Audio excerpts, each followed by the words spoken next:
Welcome folks, this is Wear and Tear, yet another outdoor and gear review channel. Today I want to show you the Sofirn SC32. The light was sent in to me, I didn't have to pay for it, but I will look really hard to see if I can find any weak spots or design flaws.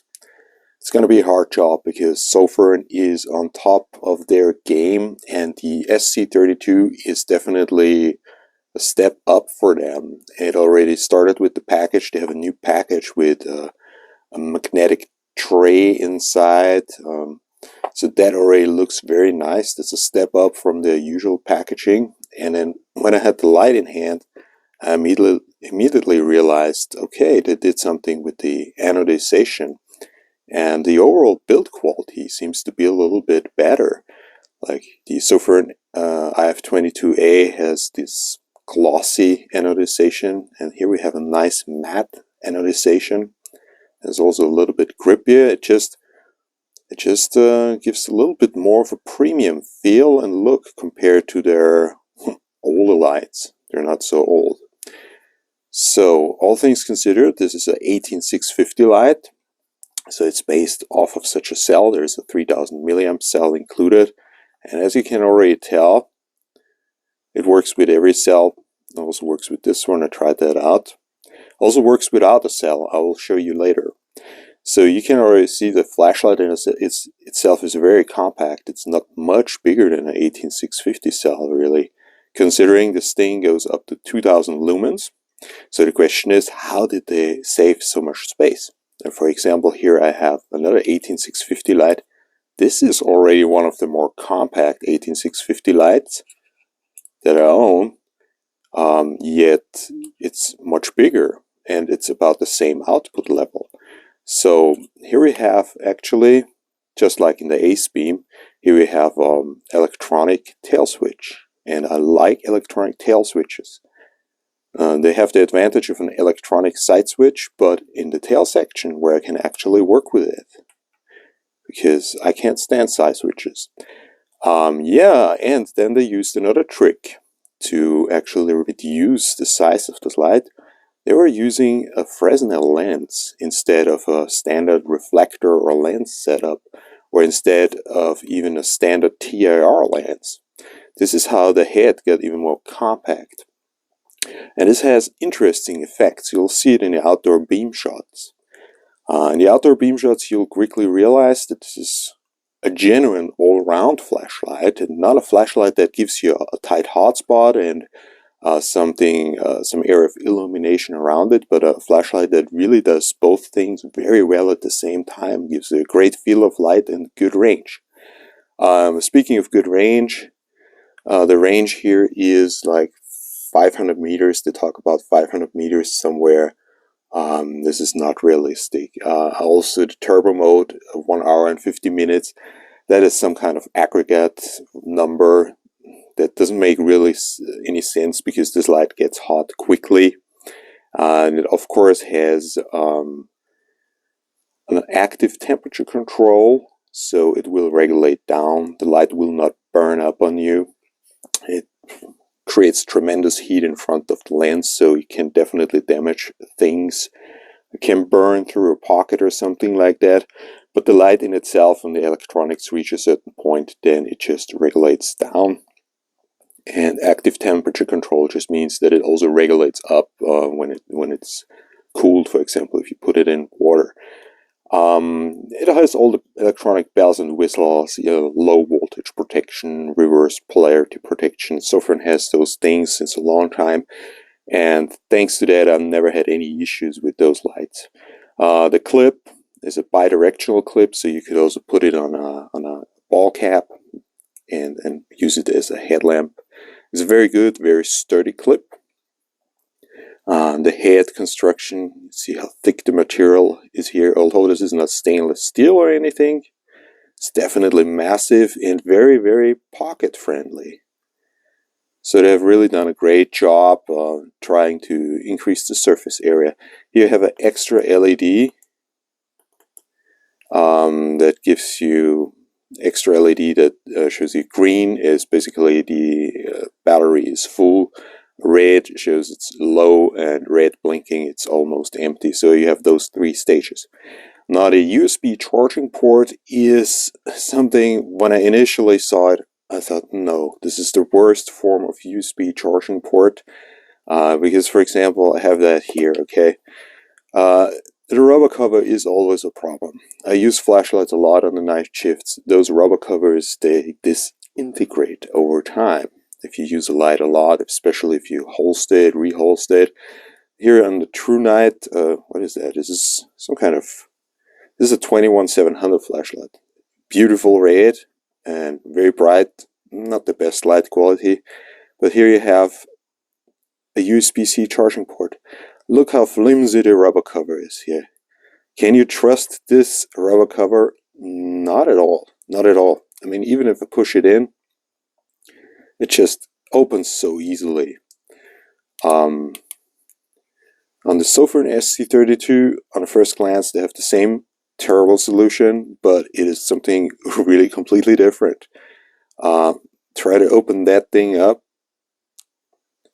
It's not so easy.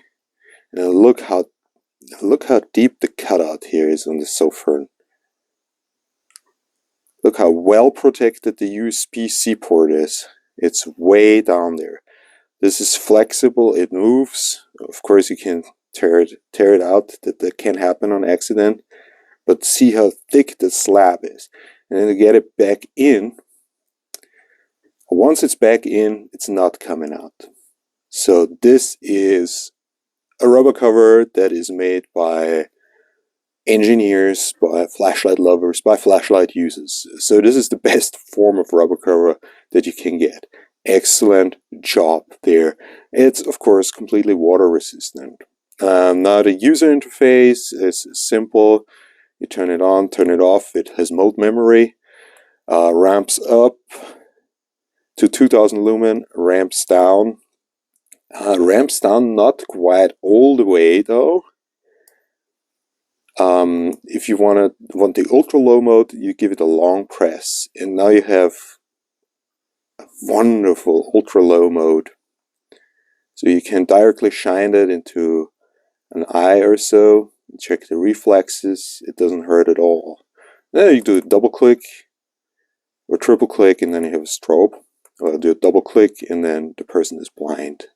No, we don't want to do that, but wow, this light is powerful. Also, with the way it actually focuses the beam, that is just amazing. You'll see that in the outdoor shots. So the Sofirn SC32. Now let me show you something funny. First of all, let me turn on the light. Okay, then let me just unscrew that light. And then let me open up the USB-C port. And then let me plug you in.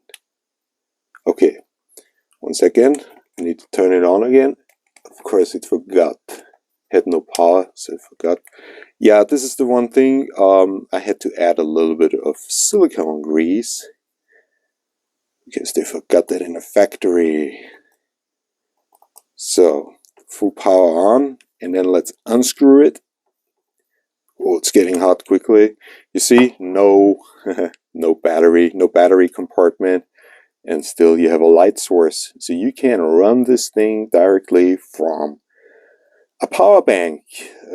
Could be an interesting option if you use it as a light source on some kind of vehicle, bike or so. You run it straight from the power bank. That works also with the battery inserted.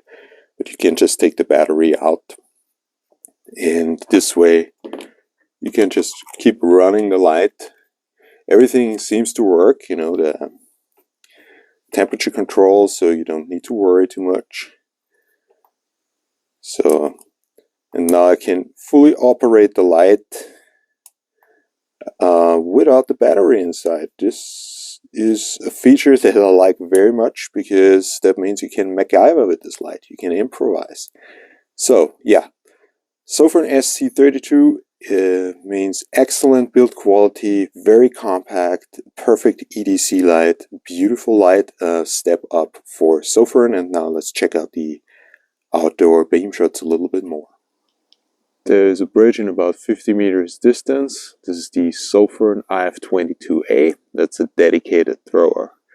So it gives me a very good illumination of this little bridge in about 50 meters distance.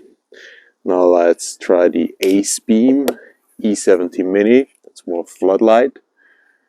And as you can see, you can hardly see the bridge.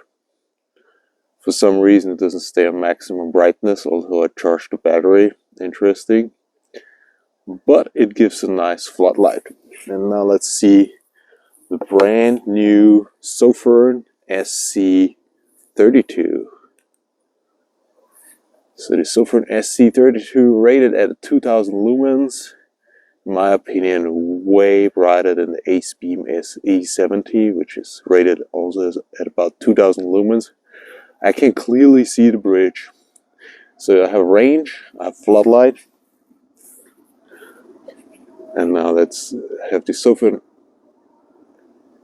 IF22A. You can clearly see the Sofirn IF22A just gives a stage light effect, throw, and the Sofirn SC32 is a floodlight with a good throw.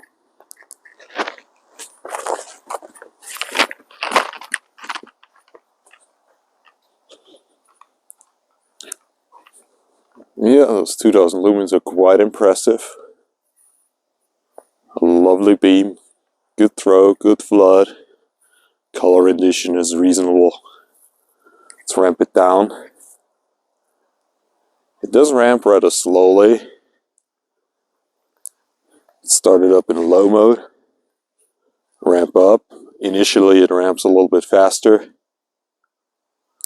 And then it takes its sweet time up to 2000 lumens. Comes on in the last setting before you turn it off. Double click and it goes to full power. I like it. A lovely light.